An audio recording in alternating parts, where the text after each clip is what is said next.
잘 지냈나요? 그래요. 벌써 우리가 못 본 지 한 달이나 지났어요. 한 달.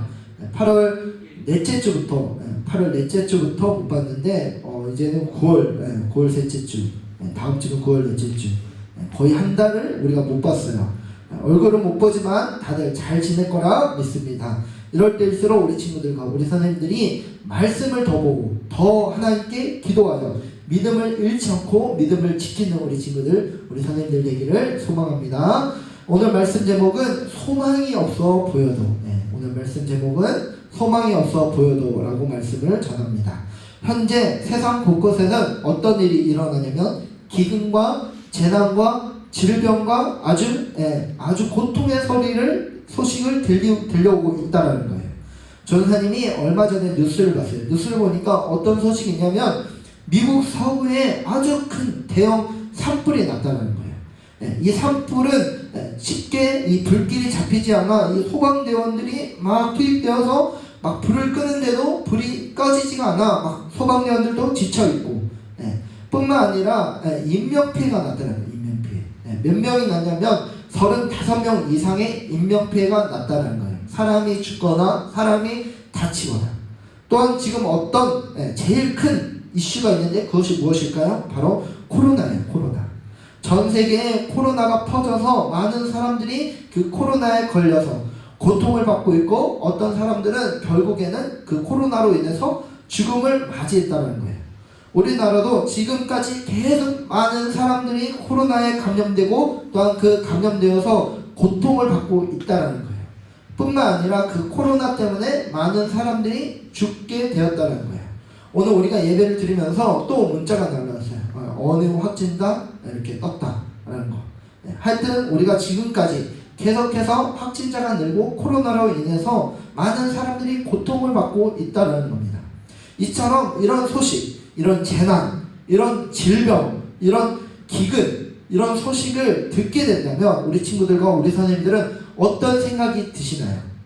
내 힘으로 무엇이든지 할 수 있어, 내 힘으로는 안 되는 게 없어 라고 생각하는 사람도 이런 재난을 겪게 되면, 이런 질병을 겪게 된다면 자기 자신만의 그 노력, 힘으로 할 수 없다라는 것을 깨닫게 된다는 겁니다. 그런데 이런 재난, 이런 질병, 이런 기근을 만났을 때 내 힘과 노력으로 아무것도 할 수 없을 때 우리를 도와주시는 분이 있다는 겁니다. 더 이상이 소망이 없어, 더 이상 내 인생은 소망이 없어 라고 할 때마다 우리 곁에 계시며 우리를 도와주시는 그분이 있다는 겁니다. 그분은 바로 하나님이라는 겁니다. 오늘 말씀을 보니까 남쪽 유다 사람들은 누구의 말을 무시했을까요? 우리가 계속 살펴보듯이 이 남쪽 유다 사람들은 누구의 말을 계속 무시했냐면 바로 하나님의 말씀을 무시했다는 겁니다. 하나님의 말씀을 대신 전했던 이 선지자의 말도 무시했다는 거예요. 남쪽 유다 사람들은 하나님의 말씀을 무시하고 하나님의 말씀을 버리고 하나님을 멀리 떠났다가 결국에 어떤 인생을 살게 되었죠?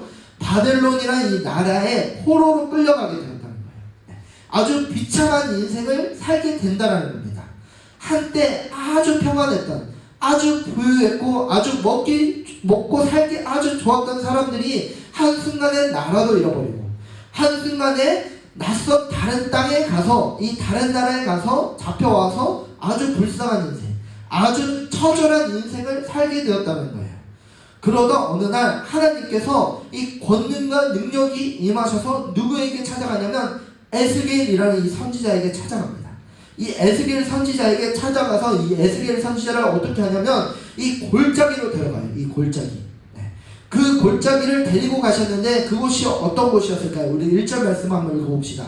시작. 여호와께서 권능으로 내게 임재하시고 그의 영으로 나를 데리고 가서 골짜기 가운데 두셨는데 거기 뼈가 가득하더라. 그래요. 하나님께서는 이 에스겔에게 찾아가셔서 이 에스겔을 골짜기 가운데로 데리고 가셨어요.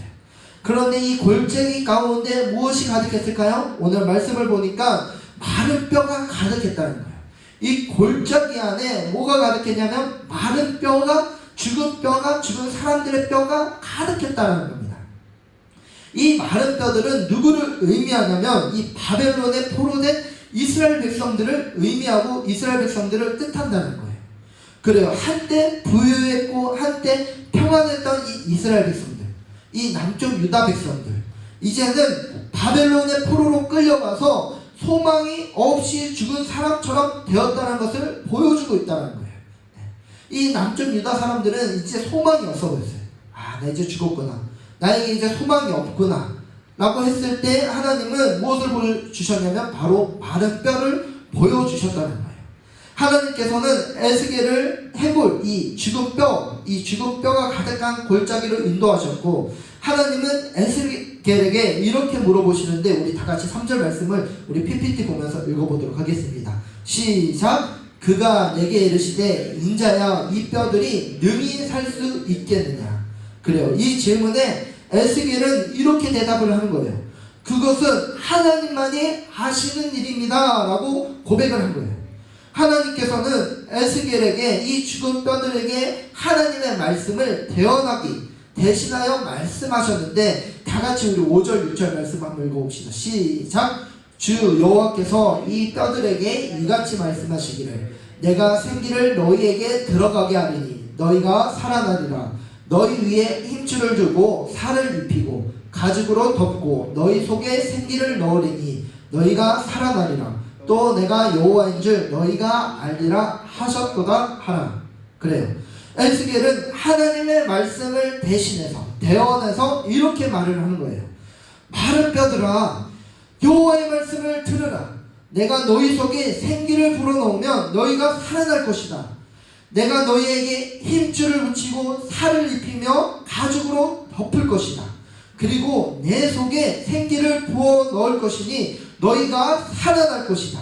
그때 너희는 내가 여호와인 줄 알게 될 것이다 라고 대언을 했다는 거예요. 그러니까 대신해서 말했다는 거예요. 사랑하는 우리 친구들, 우리 선생님들, 그때 너희가 내가 누구인지 알게 될 것이다 라고 말을 하는데, 누구를 의미할까요? 누구를 말하고 있죠? 그래요. 여호와인 줄 알리라. 하나님인 줄 알게 한다는 겁니다. 하나님의 말씀을 대언한 에스겔이 이렇게 외치자 놀라운 일이 벌어진다는 거예요. 죽은 뼈들이 어떻게 될까요? 서로 연결되기 시작해요. 죽은 뼈들이 서로 연결하게 되고 그 뼈 위에 뭐가 생기죠? 힘줄이 생긴다는 거예요. 그리고 힘줄이 생기더니 어떻게 돼요? 그 위에 살과 가죽이 덮이더니 어떤 모습으로 회복되었을까요? 사람의 모습으로, 이 땅에 살아가던 그 사람의 모습으로, 기존에 우리가 살았던 그 모습대로 회복되기 시작했다는 거예요. 하지만 그런데 그 안에 무엇이 없었을까요? 아직은 생기가 없었다는 거예요. 생기가 없이 힘줄이 붙고 가죽이 붙고 살이 붙은 거지만 아직까지는 그 생기가 없었다는 거예요. 에스겔은 이 죽은 뼈들에게 다시 한 번 더 대언하는데, 다시 한 번 더 말씀을 하는데, 이 죽은 뼈들에게 생기가 들어가도록 다시 대언을 합니다. 우리 9절 10절 말씀 한번 읽어봅시다. 시작. 또 내게 이르시되 인자야 너는 생기를 향하여 대언하라. 생기에게 대언하여 이르시기를 주 여호와께서 이같이 말씀하시기를 생기야 사방에서부터 와서 이 죽음을 당한 자들에게 불어서 살아나게 하라 하셨다 하라. 이에 내가 그 명령대로 대언하였더니 생기가 그들에게 들어가매 그들이 곧 살아나서 일어나 서는데 극히 큰 군대더라. 그래요. 하나님의 말씀을 다시 한 번 더 대언하자 이 마른 뼈들이 살아나자 무엇이 되었을까요? 오늘 10절 말씀을 보니까 극히 큰 군대더라. 그래요. 마른 뼈들이 다시 살아나자, 이 생기가 들어가자 어떻게 되었냐면 군대가 되었다는 거예요. 이것은 하나님께서 이스라엘 백성들을 다시 회복시키시고 다시 자신의 고향으로 돌아가게 하실 것을 환상을 통해 보여주셨다는 거예요. 그래요. 오늘 말씀을 통해 우리가 무엇을 깨달아야 할까요? 첫 번째로 내가 힘이 있더라도 자만하지 말고 누구를 의지해야 할까요? 그래요. 우리는 내 힘을 의지하지 않는 것이 아니라 오직 하나님만을 의지해야 한다는 겁니다. 하나님께서 사람을 만드셨는데 이 사람들이 하나님만을 의지하고 그 이름에 영광 돌리는 삶을 살도록 하기 위해서 만드셨다는 거예요. 하나님은 사람을 만드셨는데 그냥 만든 것이 아니라 하나님만을 의지하고 또한 그 이름에 영광을 돌리도록, 하나님의 이름을 영광 돌리도록 살도록 하기 위해서 만드셨다는 거예요. 하나님을 떠나도 언제든지 잘 먹고 잘 살 수 있어 라고 하는 것은 아담과 하와를 유혹하던 때부터 이 사단이 언제나 인간에게, 오늘 우리에게도 속삭여온 이 거짓말이라는 거예요. 나는 하나님 없이도 잘 먹고 잘 살 수 있어. 내 힘이 강하기 때문에, 내가 가진 것이 너무나도 많기 때문에 하나님 따위 필요 없어. 내가 내 힘으로, 내가 가진 것 그 모든 것으로 내가 잘 먹고 잘 살 수 있어. 이 말을 사단이 해준 그동안 해왔던 거짓말이라는 거예요. 하나님은 사람들이 모든 환경 가운데 겸손히 하나님만을 의지하도록 살도록 하셨다는 거예요. 하지만 사람들이 평안해지고 또한 부유해지고 여유로워지면 쉽게 하나님을 멀리 떠나게 되고 또한 하나님을 외면하는 경우를 보게 된다는 거예요. 이스라엘 백성들이 잘 살 때에는 하나님께서 많은 선지자들을 통해서 하나님의 말씀을 듣도록 경고했지만 그들은 그 경고를 듣지 아니하고 결국 하나님을 의지하지 않았어요. 아주 평안했던 그때 하나님이 보내주신 그 선지자를 통해서 이스라엘 백성들이 하나님의 말씀에 순종하고 하나님의 그 경고에 내가 지금 잘못하고 있구나, 내가 지금 잘못하고 있으니까 하나님을 의지해야겠구나 라고 깨닫고 하나님을 의지해야 하는데 그렇지 않았다는 거예요. 이처럼 우리들도 평안하게 살 때 또한 여유롭게 살 때에 하나님을 의지하지 않고 오히려 내 힘과 내 지혜와 내가 가진 모든 것을 믿으려고 한다는 거예요.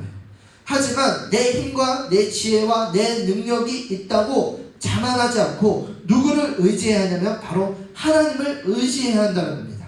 사랑하는 우리 친구들, 우리 선생님들은 누구를 의지할 겁니까? 나는 힘이 있어, 나는 지혜가 있어, 나는 모든 것을 가지고 있어 하면서 자신을 의지할 것인가, 아니면 나는 연약하고 나는 부족하고 나는 혼자 할 수 없어 하면서 하나님을 의지할 건가요? 우리 모두가 자신을 의지하지 않고 하나님만을 의지하기를 간절히 소망합니다. 둘째로, 우리는 소망이 없는 것 같을 때도 누구를 의지해야 할까요? 그래요, 하나님을 의지해야 한다는 겁니다. 이스라엘 백성들은 하나님의 말씀을 무시하다가 어떻게 되었어요? 나라가 망했습니다. 그리고 뿐만 아니라 이 바벨론이라는 이 나라의 포로로 끌려가게 되었다는 거예요. 그의 인생을 살펴보면 아주 절망적이에요. 우리가 만약에 잘 살다가 북한군의 포로로 끌려갔어요. 얼마나 비참할까요? 얼마나 절망적일까요? 이와 같이 이 바벨론 나라의 포로로 끌려가서 그의 인생들, 이 유다 백성들의 그 인생들이 아주 비참해지고 절망해졌다는 거예요. 하나님께서는 이 절망에 빠진 이스라엘 백성들에게 무엇을 보여주셨냐면 마른 뼈를 보여주셨다는 거예요. 그런데 이 이스라엘 백성들에게 마른 뼈를 보여주셨는데 왜 하나님은 굳이 마른 뼈를 보여주셨을까? 우리 다같이 11절 말씀을 읽어봅시다. 시작. 또 내게 이르시되 인자야, 이 뼈들은 이스라엘 온 족속이라. 그들이 이르기를 우리의 뼈들이 말랐고 우리의 소망이 없어졌으니 우리는 다 멸절되었다 하느니라. 그래요, 이스라엘 백성들이 스스로 마른 뼈와 같이 자신의 인생이 소망이 없어졌다고, 내 인생은 소망이 없어졌다고 했기 때문에 마른 뼈들을 보여주셨다는 거예요. 하지만은 하나님께서는 이 보여주시는 것으로 끝내지 아니하고 에스겔 선지자를 통해서 그와 같이 소망이 없는 사람일지라도 회복시켜 주신다고 말씀하셨어요. 이 자신이 스스로 마른 뼈같이 소망이 없어졌다, 내 인생이 소망이 없어졌다라고 고백을 할지라도 하나님은 그대로 버려두지 않고 그의 인생들을 다시 회복시켜 주신다는 거예요. 하나님은 그들을 어떻게 회복시켜 주셨을까? 하나님은 회복해 주셨는데 어떤 모습으로 회복해 주셨을까? 우리 다같이 14절 말씀을 읽어봅시다. 시작. 내가 또 내 영을 너희 속에 두어 너희가 살아나게 하고 내가 또 너희를 너희 고국 땅에 두리니 나 여호와가 이 일을 말하고 이런 줄을 너희가 알리라. 여호와의 말씀이니라. 그래요, 하나님께서는 그의 영을 이스라엘 백성들의 속에 두어 고국으로 고향으로 반드시 돌아오게 하겠다고 약속의 말씀을 하셨다는 거예요. 우리는 소망이 없어 보여도 누구를 의지해야 할까요? 바로 하나님을 의지해야 한다는 겁니다. 왜냐하면 하나님은 질병과 재난과 기근과 죽음보다도 더 큰 능력을 가진 분이기 때문이라는 거예요. 하나님의 능력은 사람의 그 능력과 비교가 되지 않아요. 우리의 힘으로는 할 수 없지만 하나님의 뜻대로 하나님을 의지하는 사람을 통해서 하나님은 반드시 일하신다는 거예요. 오늘 말씀을 통해서 이스라엘 백성들처럼 정말 나의 마음속에 소망이 없다고 생각하는 친구들, 우리 선생님들 있습니까? 그렇다면 성령님을 의지하기를 바라요. 하나님께서 소망이 없다고 고백하는 또한 생각하는 우리들에게 어떻게 하시냐면 소망을 주신다는 거예요. 다시 소망을 주시고 우리의 인생을 다시 일으켜 주시며 또한 우리 삶을 다시 회복하게 해주신다는 거예요. 말씀을 정리합니다. 하나님께서는 에스겔에게 큰 희망, 큰 소망을 보여주셨어요. 지금 아무리 초라해 보여도 힘이 없어 보여도 하나님께서 하시고자 하는 일이라면 아주 놀라운 일이 벌어진다는 거예요. 그렇기 때문에 오늘 우리가 말씀을 통해서 다시 오늘 말씀을 힘입어서 지금 나의 모습이 연약하고 또한 나의 모습이 약해도 하나님께서 나를 세우고자 하신다면 그 어떤 것도 가능하다는 소망을 가지고 하나님께서 기뻐하시는 믿음의 사람들이 되도록 날마다 열심히 기도하는 우리 선생님들, 우리 친구들 되기를 주님의 이름으로 소망합니다.